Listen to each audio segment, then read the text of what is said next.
you let me love you forever, forever? I wanna love you. Will you let me love you forever, forever and a day, day, day, day, day.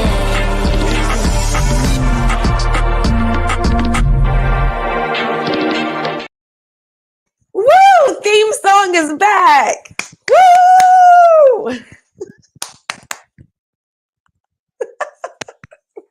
Oh, wait a minute. Was it back for you? Why can't I hear you?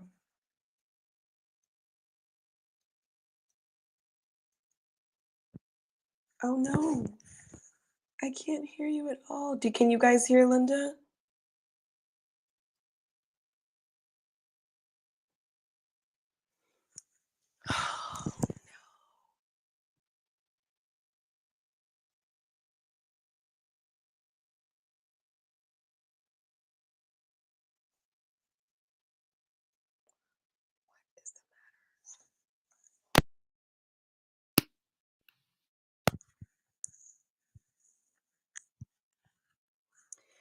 Okay, so we have been struggling with some technical difficulties using StreamYard.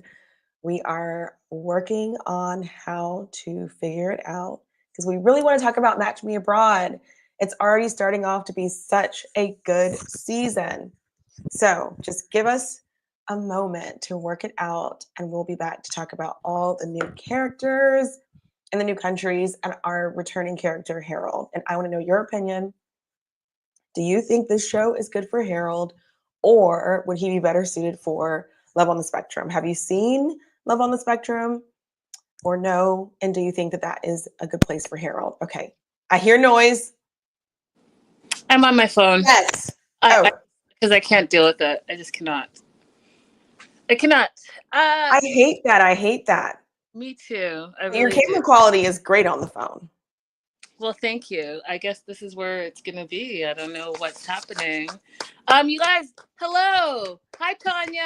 Hey, everyone. You know, we're doing Match Me Abroad Season 2, Episode 1. Let the flames begin. One of the things that I love that I wasn't sure. So Abby made the choice of what we're going to cover next. And I wasn't sure. I was like, I wonder how this season's going to be. Listen, Episode 1, it hooked me. It hooked me because as a single person myself, just seeing our individual tendencies, the things that we believe, the things that we hold on to, it's like a mirror. It's a mirror, and hey, listen, you might have some things that are inhibiting you from finding your one. And so what were your thoughts, Abby? It's really insightful. I already see myself in one of the people that we've been introduced to. So I'm excited to see how she navigates. And I also have, criticism already of some things. So we'll see if that changes too. Awesome. So let's jump right into it.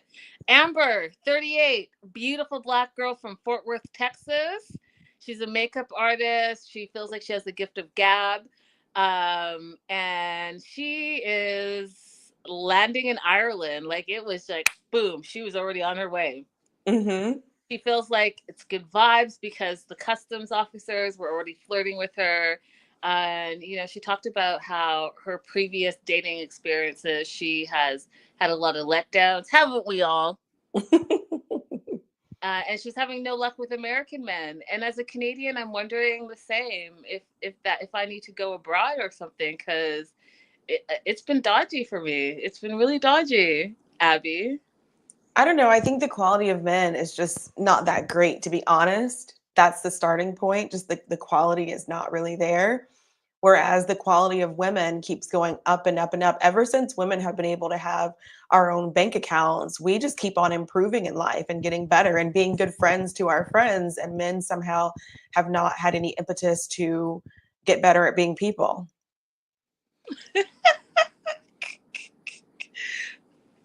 I'm gonna leave her totally alone. She is looking for a man that, which was relatable. So she wants a man that loves her enough to fight for her always. And what she was saying is basically, you know what? You're not going to get along all the time.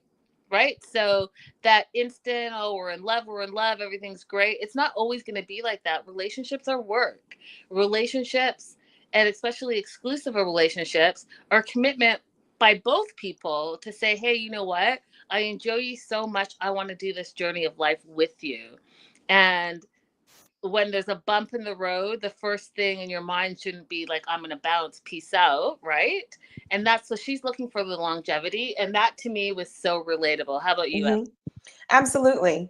And we, even those of us who are happily single, it's still nice if there's an option for that kind of companionship, an option for somebody who's going to have your best interest at heart all the time. So I related to that as well. Yeah, 100%. Hey, Hey, Raydella. girl. Hey.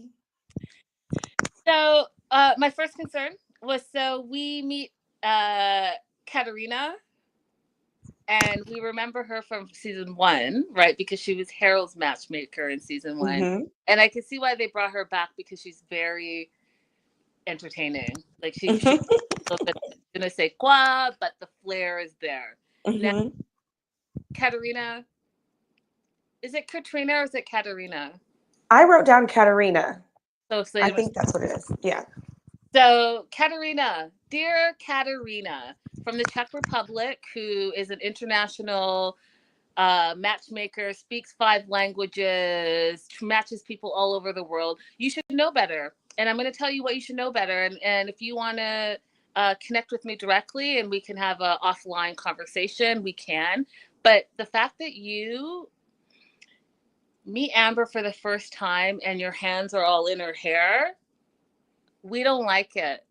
Black girls don't like it. We don't touch your hair. I don't understand the want and the need, because it looks different. She's like, "Oh, you have big hair." I don't know where your hands have been. I don't understand why you feel like you could just do that.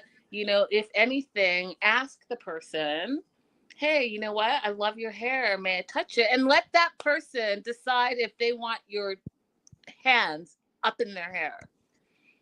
Okay. TED Talk over.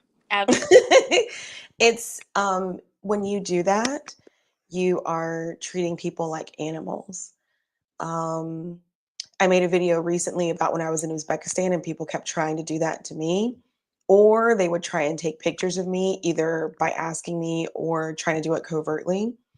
And I had a chance to speak to a group of students who were practicing their English, and they asked me why I kept saying no to photos and no to touching my hair. And I said, because I'm not an animal. And I could see in their faces, they were like, hadn't thought about that, which is terrible. Like, think about how you're treating other people. But that's what it feels like. I have never once in my life went to someone and been like touching the hair immediately, even if I thought Exactly. super cool hair. It's not something that's in my mind. So Because you don't treat people like animals. let me know in the live chat or the replay, you guys, what your thoughts on that, because I honestly, that, like, I put a star by that note because it irritates me. It It's irritates extremely irritating. And as a Black woman and a Black girl growing up in Canada, that was something I dealt with on a regular basis. And long story short, I actually switched schools because a teacher was harassing me over my hair. Wow. My mom handled it though. So shout out Mama Linda. Okay, Mama Linda. It's also othering. When you meet somebody, especially this is your client, you want to bring them in and make them feel welcome. And if you're immediately pointing to what's different about them or what you've never seen or experienced before, it's othering. Facts. So Katerina talks a little bit about Amber and what she is realizing about Amber, and I realized in the first 20 minutes as well, is that Amber rushes as an impatient. She loves love. So she has to learn how to do things a little bit differently, right? And the other thing that I thought was so interesting, because I just can't imagine it, but I do know that I think the statistics I told you guys, I think it's 70%, and I will I will look it up again. But 70% of Americans have not left America. And that stat might be different, but the last time I recall is that's what I read. And Amber is one of those people. She's never, this is her first time out of the US. So, wow, good for you. And looking for love and in a completely different country and all the things. I encourage people to travel. Travel Mhm. the world is huge, but it's so small. And what, when you have the opportunity to travel, you just really understand people and relate to people more because you are Mhm. 2 by 2 square space with all the people you've known for life.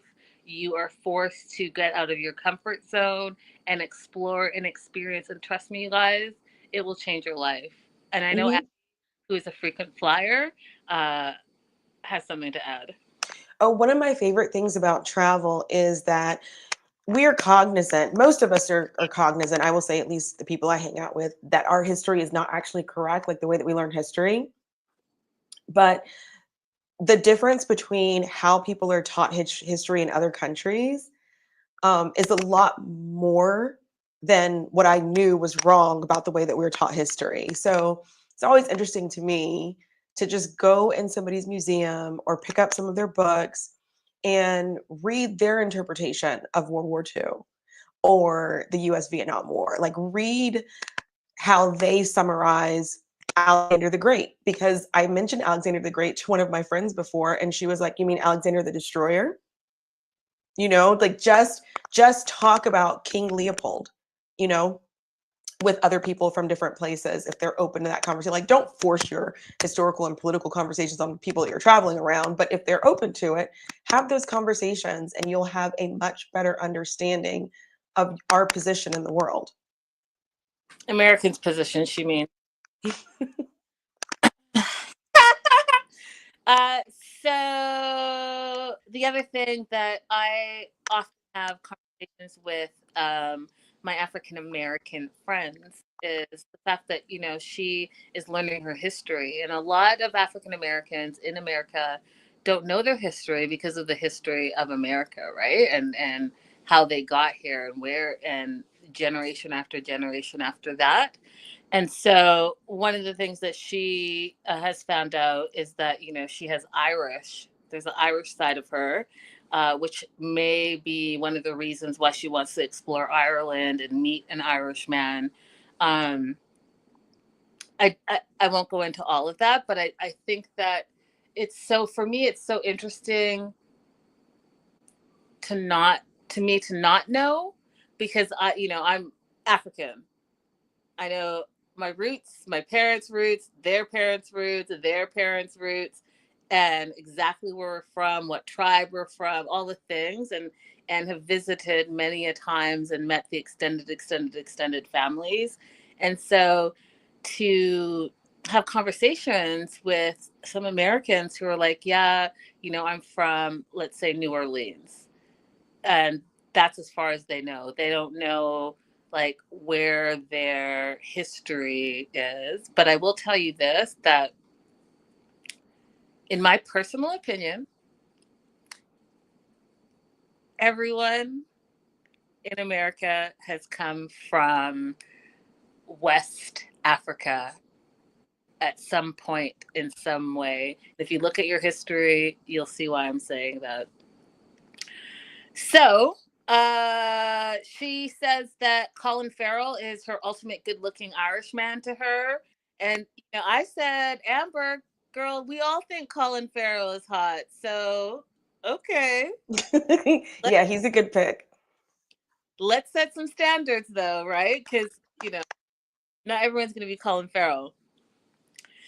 We also learned that Amber has been engaged 3 times, which I was like, whoa, what? I thought being engaged 1 time and not going through with it was a big deal, but being engaged 3 times and never, her quote, her words, never wanting to actually marry them was interesting. And she explored that. It was convenient for her, and B, she talked about low self-esteem. And Abby, I just thought that was really an interesting moment. What were you?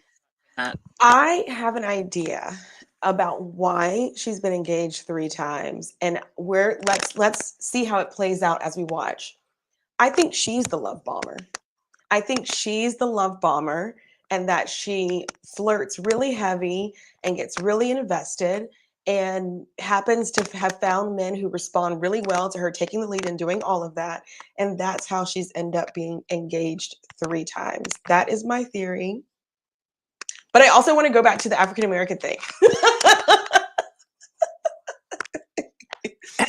Because I used to say things like Amber, but over the past few years, I don't believe that anymore.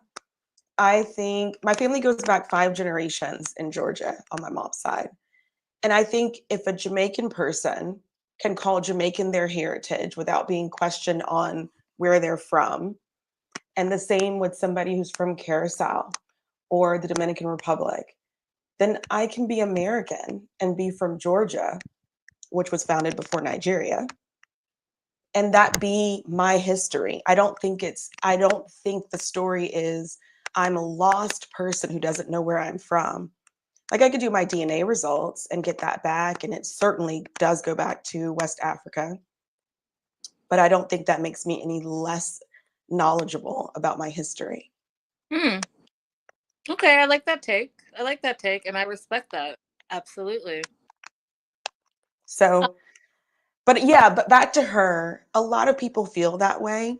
And the only other thing that I wanted to say about it is, Amber, if that's how you feel, if you're in that first group of people who feels you don't really know where you're from, then why did you skip over every African country that surely showed up on your DNA results and go to Ireland? Good question. Good question. Amber, good question. So Amber says, and this is a red flag to me, that she's open to love at first sight, because I do feel like she made this play out a little bit later in the episode, and Katerina really just needs her to take it slower, because she gets wrapped up in romance and the whirlwind of romance, and that's how she says that she's had 3 engagements. And I'm going to agree with Abby and her theory. I think that maybe you are the love bomber. You are the love bomber because I watched you almost make 2 men fall in love with you. Because let me tell you something, guys. She's an excellent flirt. She's an excellent dater. Excellent. She's excellent. Hmm. She's She's incredibly charming. and she is just good at the flirt. Hmm. And I think that that's why she gets wrapped up and they get wrapped up. So we also learned that she's had some health issues. In 2018, she had congestive heart failure. Heart was working at 20%, and so she was hospitalized. And one of the things I encourage everyone, listen to your body, and don't ignore it, because she did share with us that the doctor said that, had you not gone to day, you may not have been here in 24 or 48 hours. Listen to your bodies, you guys. Your bodies are going to speak to you. If anything's Hmm. out of whack, then, take a look at it, pay attention to it. So she feels like got a second chance at love and life, and she's ready to find love and her husband. We see today, and something else that I related to her with is lashes. I don't wear them all the time, but when I wear them. Once the lashes come on, the lights come on. Yes, girl, relatable.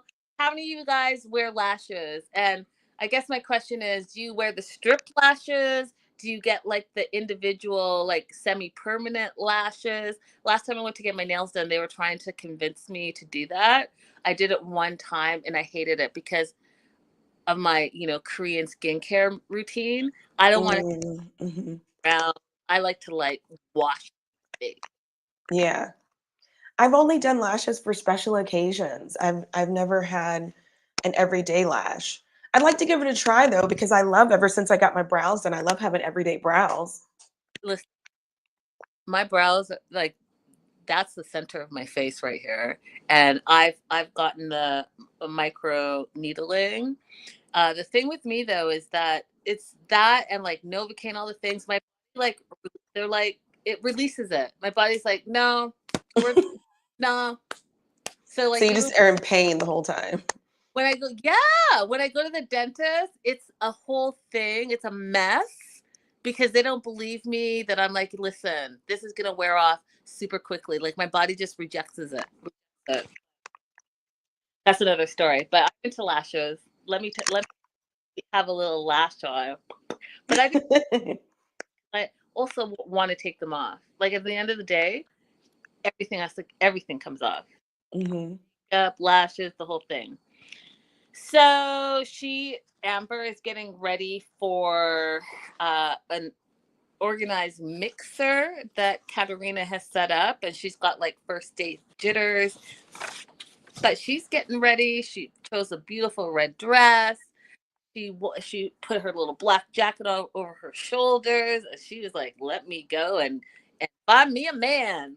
It was super cute when she said "good night room" because guys, I have done that. You know when you're traveling, Abby, and you love your room, and you're like, "Your room, I'll be back. I see you." Do you ever do that? Right. I do, because sometimes I feel bad because I'm like, this is such a nice room. I'm not spending enough time in it. Yeah, same, exactly.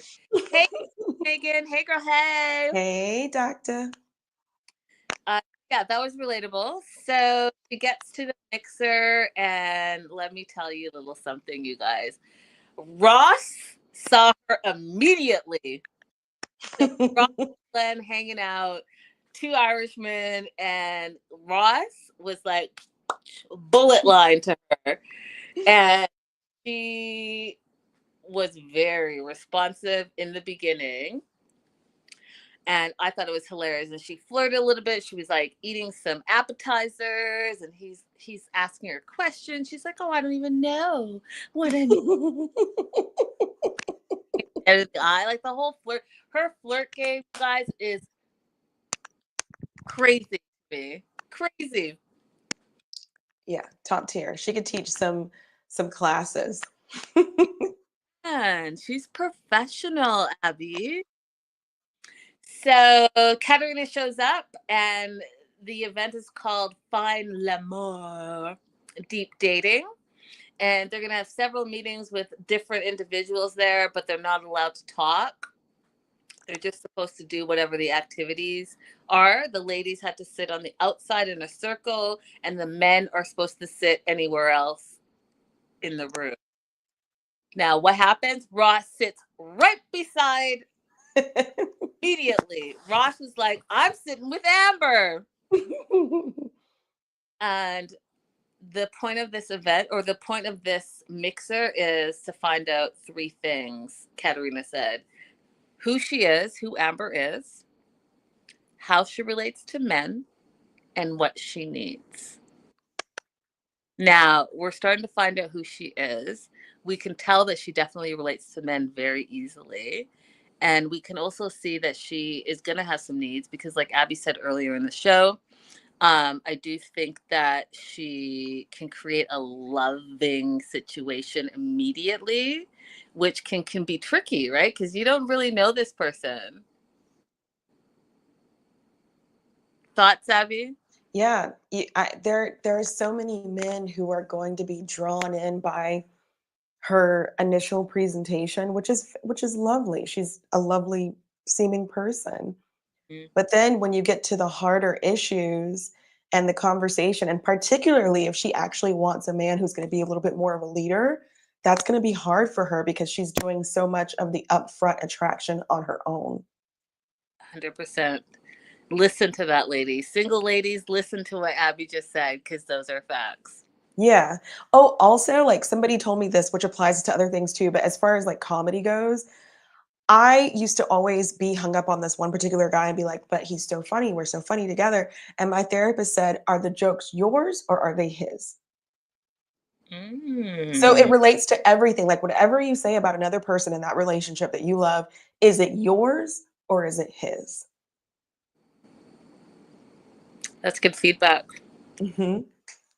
So the first little meeting was called the union dance, and the women were supposed to let the guys lead the dance. And immediately, Ross and Amber were breaking all the rules. They were talking. Amber was leading. Amber was doing whatever Amber wanted to do, but she was having a good time. And Katarina's face when they zoomed to her, like, oh Lord, like, what is happening here? Now, Amber does realize that Ross is similar to the guys that she dates back home. And so she says that Ross is going to be a no. And she says Ross is a no because he allowed her to lead. And I just had a little bit of feedback for Amber because, yes, he allowed you to lead, but you started leading. You didn't give him an opportunity to lead, you led. So he said he's not a dancer. So then you took it upon yourself to lead the dancing. However, even if he's not a dancer, he could still lead. He could do a little of whatever it is that he was going to do, but you didn't give him the opportunity. So that's where I found like that little balance was off. What do you think, Abby? Exactly. She, I don't want to say overpowered, but let's say maybe didn't give him the opportunity to show us what he could have done if he was leading. And he probably didn't want to be overbearing because guys are coming at this from a different perspective too. Like they don't want to be too dominant. Right. So he's like, okay, she's comfortable doing this. I'm okay with receiving it. Right. So, Amber, just oh, I don't want to say don't be yourself. Just fall back a little bit. Is that okay? Is that okay to say fall back a little bit? Yeah. Okay. Um, Dr. Megan says she moves fast and has great energy. I like that. She's open to love. We haven't met Victoria yet, but I saw the clip, Dr. Megan, and it looks like Victoria has a lot of like rules and regulations. Yeah, I will pre-agree with you, Dr. Megan. Kivan is the next person that she meets, and this is the heart energy meeting that they did. So, which I thought was interesting. I want your thoughts on it too, Abby. So you had to place one of your hands on your heart and your other hand on the male's heart, right? And then the male puts his hand on his heart, and then you know the other hand on your heart. And this is where our tatas are. And so I thought it was interesting the first time that you're meeting someone, not only do you have to have eye to eye contact, you also have to touch that person in a place Mhm, where, as a mhm, woman, like that's the goods right there. mhm. What were your thoughts, Abby? That would be a little intense for me. The eye contact more than the touching, unless it was somebody that I had at least had a chance to have a conversation with and had some kind of already feeling was there. That's just odd that we're going to stare at each other and not say anything. I'm so awkward. I'm trying to imagine doing it right now and I'm like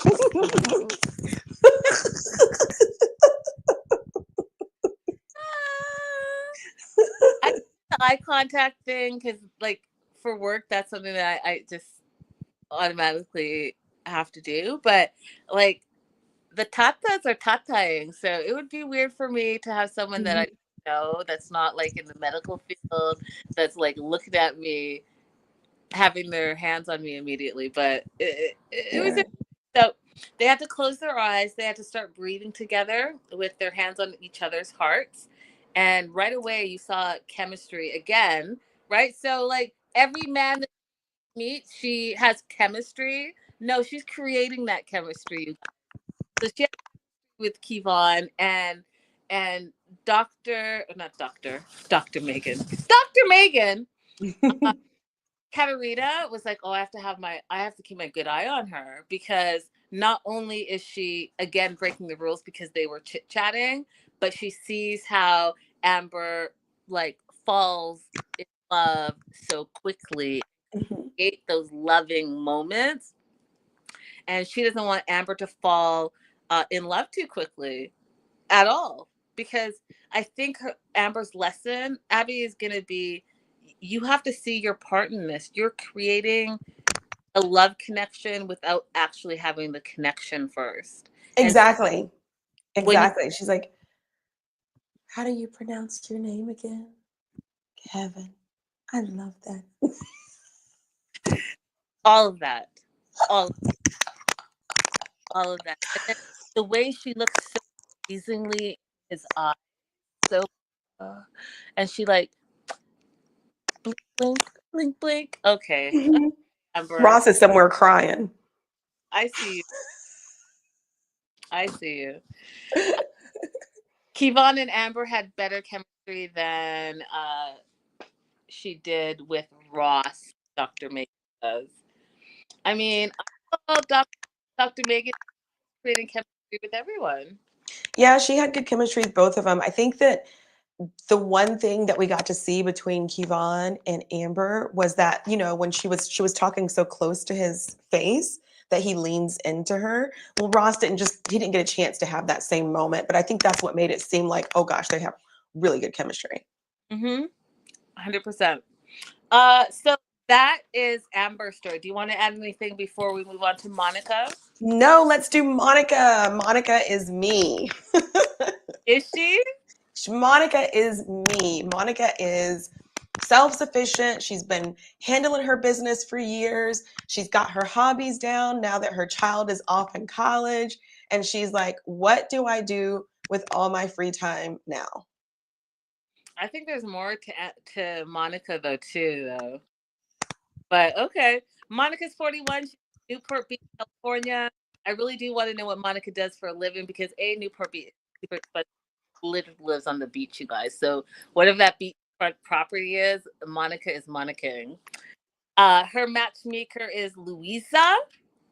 And what I thought was interesting about Monica is she's like, yeah, I'm 41 and I live alone, but I'm not alone. And then she mentions her dog Blue and her cat Creamy.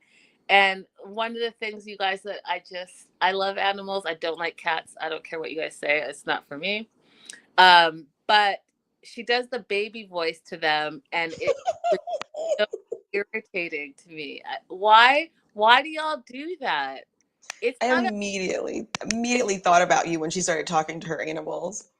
oh Lord, that they are not babies. They are not your children. Oh, Blue. Oh, Blue. Oh, you Blue. Oh, okay, sweet. Oh, Creamy. Oh my God, Creamy, you're so. Oh, you know how irritating that is.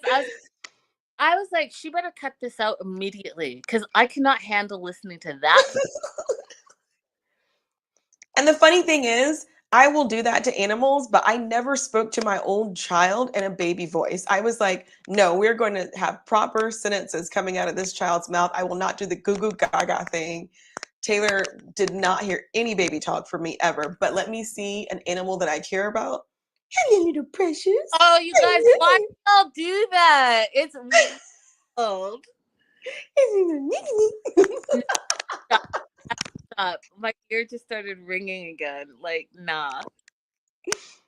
So she's an avid fitness person, works out a lot. She's got 37 half marathon medals, which I am so impressed with, you guys. As you know, well, you guys probably don't know because I haven't said. But I've been on the fitness journey since August of last year. Lost a ton of weight. This last 10 pounds is like killing me, y'all. I don't know what is happening, but it's like we're not going anywhere. So I'm impressed by this this half marathon. I think maybe that's something I should look into. Okay. Get it, Linda? She's not sure if she's living her best life yet. She's looking for someone to share her life with. She has everything, right? She's got a home, a beautiful family, the whole thing. Just missing someone to share her life with. And that to me is relatable as well. Like, at what point am I going to meet my soulmate, y'all? I think, unfortunately, the more you accomplish, the more difficult it becomes, which is not your fault. It's, like I said earlier, it's the low quality of men who are available. I mean, And you deserve all of it. You shouldn't settle for someone who is not on par with you just for the sake of having someone, but the number of people who are on par with you financially, emotionally, spiritually, it just decreases every year that you get better. Oh, Lord. That was really sad. Let me say something happy. Right. Drake is calling Linda. Drake! Drake! Drake is in London right now. He just had a 3-day show. He headlined every night. And, he hasn't met me. I miss type, though. I miss type. Well, you can most certainly have fun there, but I mean, if you try to have a serious conversation like I know that you'll want to have one day, good luck. With Drake? With Drake. Oh, Abby, we are not about to fight on. So let's take this to the green room after the show. Not talk crazy to me, because what you're not about.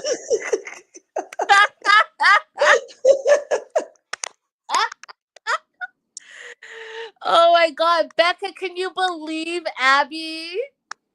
Yes, Becca can. Yes, she can. Yes, she can. Yes, she can. Listen, I'm okay with a good time. Go have your good time, girl. Abby, I cannot. By the way, since the last time that we talked, I have a different celebrity crush. So just to update everyone, my new celebrity crush is Bad Bunny. Yeah, he's hot.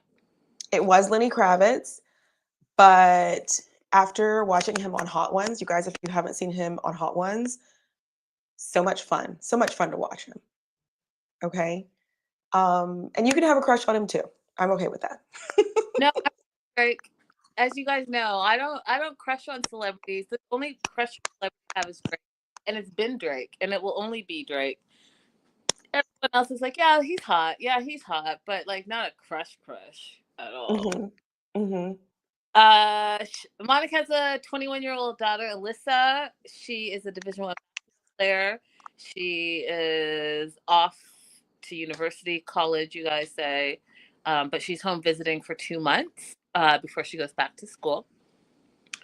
And one of the things we learn in this whole dynamic is, Monica's built a wall from her past bad dating experiences. So she's really not been open to love.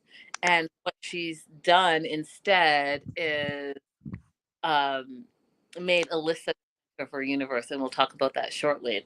She's tried the apps. I can't do an app, y'all. I cannot do it. Gym. The problem with the gym where I live, Abby, is that I go to the gym like a scrub because you're sweating like that, and then you come home and you shower. But I'm the only one that scrubs it out. Everyone else, like women wear makeup, y'all. They match lemon outfits that they pay Yes. for. You'll be lucky if my t-shirt has no holes in it and I have some type of stretchy something on. That's all so no one's approaching this one over here because I'm coming as I'm coming. So the gym, nah. Apps, no. So she, like is like, why am I single? What is it? And then she says, dating sucks. And I 100% agree with her. Dating sucks. The older you get, to me, in my opinion, the harder it is. And you also, at some age, don't, like for me, after 35, why would I settle? Why would I settle? And I can't be a baby mama. If I was going to be a baby mama, I should have been 19 to be something. Mama. But as a grown-ass woman, why am I settling for something I didn't settle for 10 years ago? I agree. So she chose Brazil. One of the things that's very important to her, as it is to me, is faith. And she knows that Brazil has a large Catholic population. I'm not Catholic. But, faith is important for her. And so Louisa is going to help her find someone in Brazil.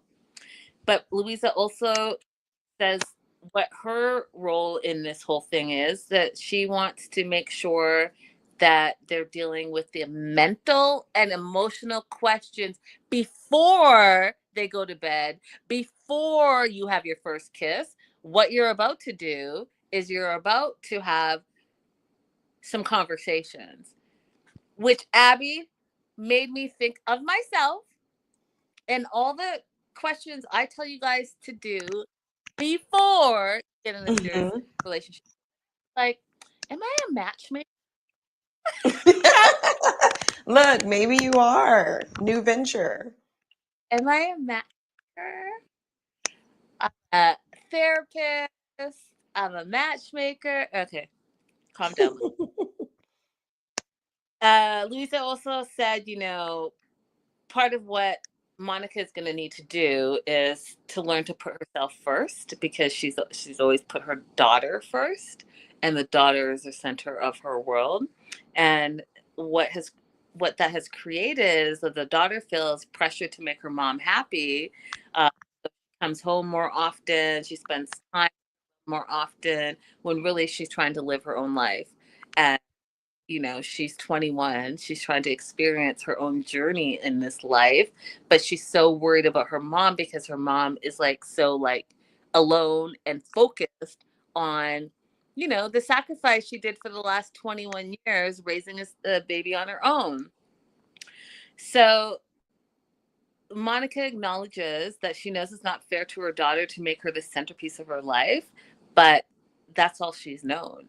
And then add that she's put a wall up, so she's not open to love, even though she wants love. And it creates a little bit of a crazy dynamic. Now, Abby, I'm not saying that's your situation, but where are you with all of that? No, it is kind of, as I'm 45, my son is 22. So I think that we're experiencing the same dynamic. I had Taylor at 23. So for a large majority of my life after I got divorced, so let's say it was 15, 16 years, this kid has been my number one priority. And I think the thing that she didn't say that we all kind of acknowledge subconsciously is that if your child does not succeed and you're a single parent, you're going to be blamed for that. And so you have that like in your mind all the time. My child must be clean. My child must speak well. My child must do well, or else they're going to blame me for being a single parent. And that weight is really, really heavy. So even somebody like me who doesn't identify as mother as my top role in life, my top signifier for how I define myself and my value and importance, it's still something that weighs really heavy on you. And it's really hard to date if you're coming from that perspective, because anyone that I have in my child's life has to also improve their life as well, not just mine. Right. So I relate to her so much. But then at the same time, because you've had to work it out so many times, I don't know what her life has been like financially the entire time that she was a single parent, but I started out still in school. Like I went to law school and finished at 29. So we were pretty, I won't say we were poor. Like I had support from my parents, but I wasn't wealthy by any means. Mm-hmm. And so having to always work out for myself, what are we going to eat? How am I going to find activities that are enriching for us to do on a lower budget? Once you have struggled through doing all of that on your own, it's kind of hard to have someone else make decisions for you, to allow them to be a part of the decision making. Mm. So is that a control thing? Um, yes, it's a control thing. For me, I don't know if this is true for her, but for me, it's also a time thing. Because if I can make a decision really quickly and go ahead and enact it and it's over, I've noticed in some of my relationships in the past, they're like, dang, you didn't even talk to me about it. But in my mind, I'm just being efficient. Gotcha. Gotcha. Yeah. So Monica feels a little bit nervous. She leaves for Brazil the very next day. She's nervous and excited. Um, and they end up having a video conference call with Louisa. And by they, I mean Monica, Elisa, and her mom, Patty. Now,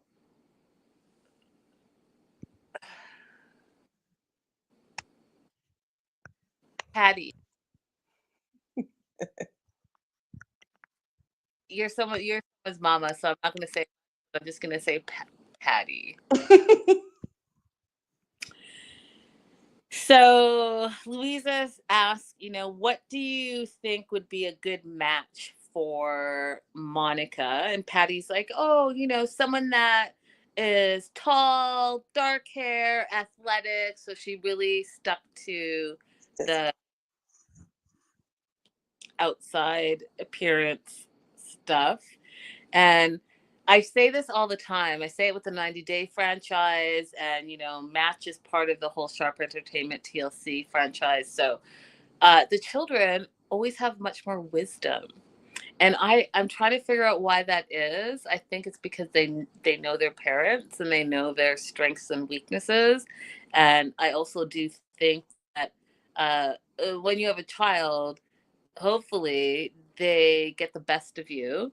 But I do see in these franchises that the kids have the wisdom and do have the best of their parents, because Elisa says, well, I think that, someone that we could trust that she could be alone with in this house, someone we could trust that she could be alone with in Brazil, right? Thinking of the safety and security of her mom, as well as someone that makes her happy, right? So who cares about all the other stuff? Does this man make her happy?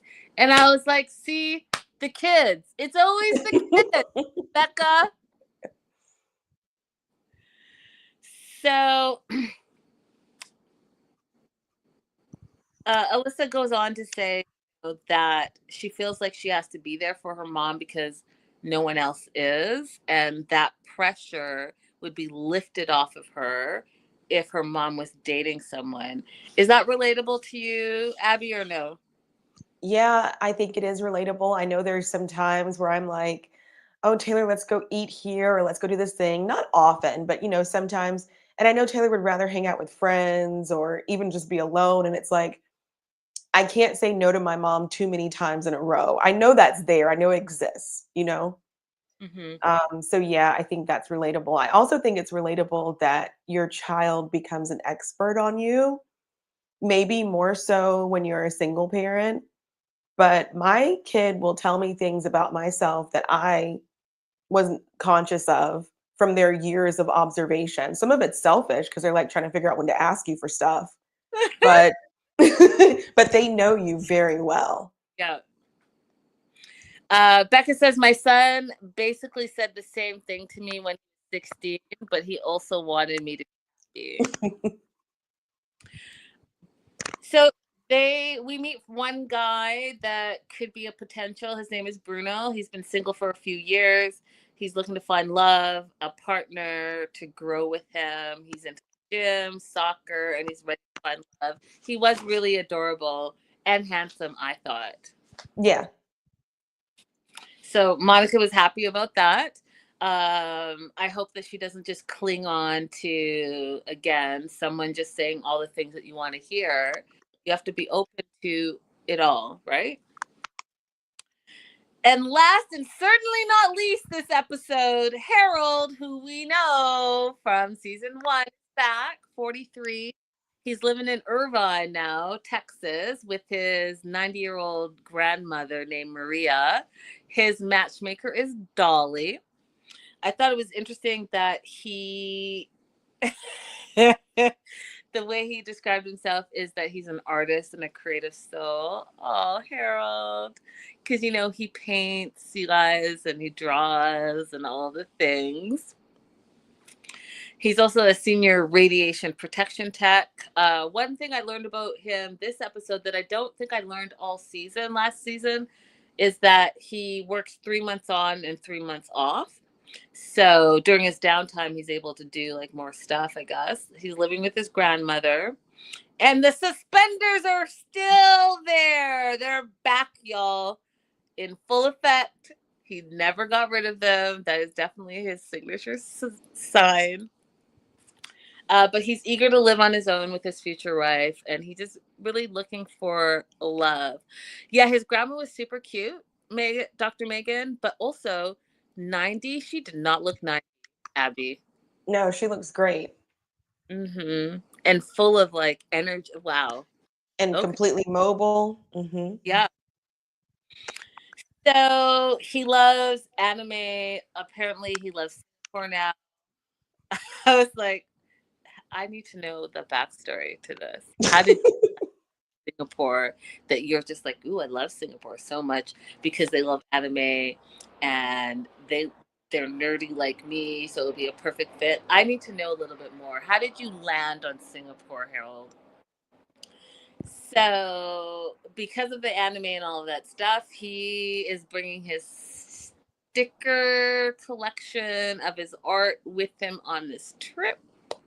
We've seen that from similar things like that from Harold in season 1. And he is basically saying, Abby, if he finds love, he plans to move to Singapore. I was like, you're doing what, Harold? What what will be your job? What will you be doing? Have you looked into this completely?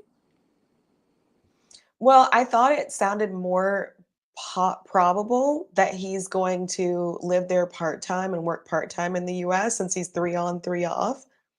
But he can tell us more about that plan later on. What I want to see is what happens when he announces his plan to live in Singapore to the number of people who are interested in him. Because my suspicion is that he moved his location from the Czech Republic to Singapore because they're a little bit, the situation economically is different. Yeah. Yeah, curious. He talked about Michaela, who he says was the best thing that happened to him because she accepted him for who he is. He's on the spectrum, autistic. And so they had that little romance for a little bit, but he realized that once he got back to America, they drifted apart. So they broke up. So he's been single for the past few years. And I could see how they would have lost touch. They were kind to each other, and yes, it was lovely, and I was rooting for him. But I also see how neither of them were going to make a type of move. Like we didn't see Harold say that he wanted to move to Czech Republic at all, right? So, Right. uh,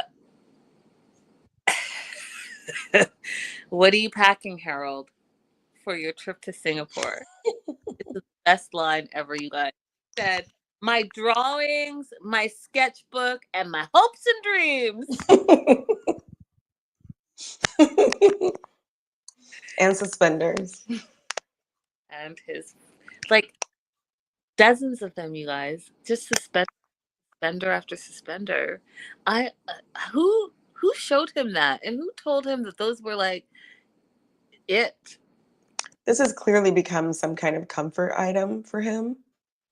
Right, but what is the comfort in it? I don't know that I don't know. The presence of it somehow calms him. Like I don't think it needs to be functional. Yeah, no, because these what is it, the measuring tape ones? Like fool, nah. What you're not about to do is go on a date with your Yeah. measuring vendors. Okay. No. But I also can't talk because I take about 20 pair of underwear on a 3-day trip. It's compulsive. I think I'm gonna somehow run out of underwear all the time. Oh, listen, I am not one to talk about packing. I'm an overpacker. You guys, so last week I was in San Francisco, Oakland, and back. Anyways, so and I only could have a carry-on, and half of my bag had to be merchandise. So I only had one half of a carry-on. Y'all. One half. I was able to do it, Abby, and I was shocked. I was like, "Am I a new person? Who am I?" I was shocked, y'all. Shocked. That never happened. Not ever. Anyways, his matchmaker is Dolly, and this is one of the things that also, you guys, I love Match Me Abroad, and I love because we learn a lot of stuff about the different countries. So this is something that I didn't know that Dolly shared. So Dolly's been matchmaking for over 10 years, and one of the reasons that matchmaking is very prevalent in the Singapores because they have low birth rates. So the government started a matchmaking program in the late 1980s to encourage singles to meet, marry, and have kids. Didn't know that. Now I know. And it makes so much sense. And Mhm. maybe all governments should start matching. I sign.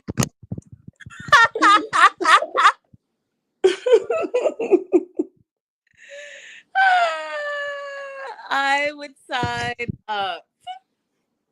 I would be open, like, if I had close friends who came from a culture where they matchmake for their own kids, I would be like, "Sign me up. I'm ready. I'm ready for a close friend or family to matchmake for me." Same, same, but not my mama. But not your mom, why not? No, You my don't I don't know what I don't know. Her I don't know. Like I want all her prayers to find the one and the soulmate, but I am a little worried what my type is. Actually, I'm gonna call her later and ask her. That's a good question. I'll get back to you guys on next show. Let me Because tell you what you should do. This was a lot of fun for me. So when I tried to get on that one reality show, I told my friends and family that they're going to ask you what kind of person you would match me with. And then I had them video all of their answers, and it was just fun to watch. oh, you guys, okay, I'm gonna take it a step further. If you guys, because a lot of you guys are family. Raydella, if you're out there, Becca, our new friend Dr. Megan. What I'm saying is that if you guys think that you know what my type is, send me a video. Okay, send me a video. I'll watch it, and also, if you're okay with it, I'll post it, and I'll start a little thing. I love that idea. Abby, you're the first. You have to do it as well. Okay. Okay. My information, just DM me, and I'll send you my email address, or you can send it to any of the email addresses that are attached to my social media. Oh my god, I love that idea. Oh, I love it. I love it. Okay, so that is your homework, you guys. Send me a video of what you think my type is. And you can't say Drake because we all know that I love Drake. So Dolly asked Harold, what is he looking forward to the most in Singapore? And his answer was so sweet, Abby. He's like, your tips for dating. She wants him to work on his confidence. She knows that he has a big heart, but really needs him to define and work on his confidence. And she has an idea how she wants to work with him on his weaknesses, and says, this is the part that I didn't really love, Abby. She says, I love that you're quirky, but if you're going to try to charm a girl, don't be yourself. And if I was a matchmaker, right? Because, clearly that's a tool that I have. But if I was a matchmaker, I wouldn't say that. And the reason I wouldn't say that is because, A, you don't want to show up as someone that you're not, because that's not sustainable long term. Right. And if the person that you meet falls for your representative, and then you come as a different person 3 months, 6 months, a year later, they're going to be looking at you side-eyed like, who are you? Because that's not who I met, and that's not who I fell for. So I didn't really like that part of her saying to be Harold 2.0, because the other thing, as women, we don't like the bait and switch. Well, you're not Right. about to be a dude that opens doors and send flowers and good morning texts and all of that stuff, and then stop doing that because you feel like, oh, you've got the girl now, so now you can just chill and be yourself. We don't like that. Right. I didn't care for her saying that either. I preferred Katarina's approach when she was his matchmaker last time, which was to find someone who's okay with his quirkiness as opposed to making him stop being quirky. That part, because he's gonna always So, be. Let's embrace that and figure out how to fine tune it to make him shine as the best version of himself, right? Because what you want is the best version of yourself. What you don't want, in my opinion, is to come up as a phony baloney, because that's not sustainable. right. So they're in the rideshare on the way to his hotel, and he tries to do a little flirty with Dolly. And then he turns to her, you guys, and says, "Did it hurt?" And she's like, "What? Did it hurt when you fell from the heavens?" Oh, Harold. The other thing I love about this is that so Harold, as a 43-year-old grown man, he wants kids, he wants to settle down. He shared something that I thought you guys was a key moment because it also does explain a lot, at least to me. His grandfather, so his dad's dad, had his dad at 71. So Harold doesn't want to wait that long. He doesn't want to wait that long to find his love. But what was encouraging to me, you guys, it could be for any time, right? You're never too old to find love. And for men, y'all have babies all the time. There's Mm. no there's no cutting that time frame off. I dated a man once who had a very negative opinion of that because he was born to an older father. His opinion was so negative of being a caretaker when he was really young that he got a vasectomy in his early 20s. Oh, So, wow. yeah, he was like, I'm not having any more kids after that age that he reached when he got the vasectomy because he hated being in middle school and being a caretaker for his father. Well, I don't know what to say to that. Yeah. He happy. It's just a different perspective because like I'm 45 now and I still have friends who want to have kids. And it's like because I remember the things that he said about what his life was like as a young person, having an older child, even though we never know what's gonna happen, like nothing's promised. I'm just always like, you know? I'm not. I don't agree with you, Abby. No, I mean, you don't have to agree. Don't have to agree. I don't even say it, to be honest. I just like kind of to myself because that affected him so negatively. I'm gonna leave that alone. But that seems But he was much older, not your age. So take care of yourself the best you can, be as healthy as you can, and that's all you have control over, right? that's it. That's it. Harold goes on to continue to try to flirt with Dolly and say, "Had eyes only for you, Dolly." Harold is so cute. He is, and with the right person, he will shine. Don't make him change himself, Dolly. That part. So he is trying to learn to be more suave. And so they get to the hotel, and that was like a whole moment where, first of all, I was just in a hotel.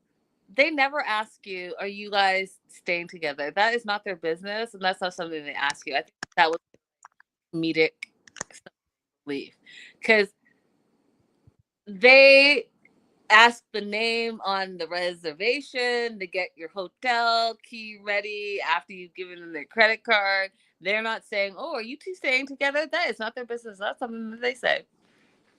But Dolly wants to see what Harold has packed, so she asks him if he feels comfortable if she comes up to his room, and he's like, "Oh, the only other person that's been in my hotel room was Michaela." Oh, love how he associated those two because they were completely separate things. But Harold is Harold, and Harold is adorable. So Dolly wants to see what he's packed and ask him to show his best outfit. And his best outfit, y'all. Have you been to Singapore? No, I haven't, but I know it's hot. Okay. I haven't been either, but it's on my bucket list. But I do know that Singapore is muggy and hot. And so when he pulled out his cashmere sweater, I stepped back and Dolly stepped back and was like, "Yeah, that's not the best material for the Singapore weather. What else you got?" And he pulls out these blue bonnets. These are little Harold. Oh, little Tink Tink Harold. pulls out these plastic blue bonnets that he brought for Dolly, these little flowers, and like to me it was adorable, but I could see how it wouldn't necessarily go off the best, you know? Yeah. But it was adorable. So he pulls out his suspenders and more and more and more suspenders, his favorite ones, the measuring tape ones, and then does the little corny joke that, you know, The they measure. quality of a man. Oh,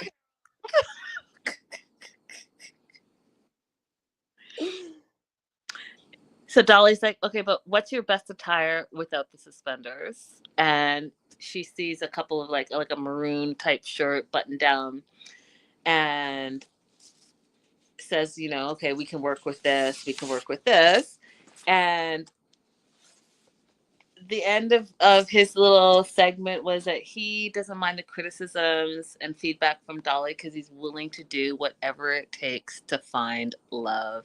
And I thought that was beautiful. So anything you want to add, Abby? No, that's it. We're off to a great start. I'm already loving the show, and we haven't even met all the characters yet. Me too. You guys, really refreshing. So have a wonderful rest of the night, you guys. Don't forget to like and subscribe. We will see you guys on Friday for episode 2. And like and subscribe. And don't forget your homework. Yes. Send me a video of what you think my type is. I I think cannot wait to see y'all's videos. Oh my gosh. I hope you guys do it because it will be so fun. Abby, that's your homework too. You have an hour to respond. Bye, y'all. Bye. Thanks for coming by for the live, Dr. Megan. Tanya, just hit us on the replay. Okay, bye, everybody. Bye.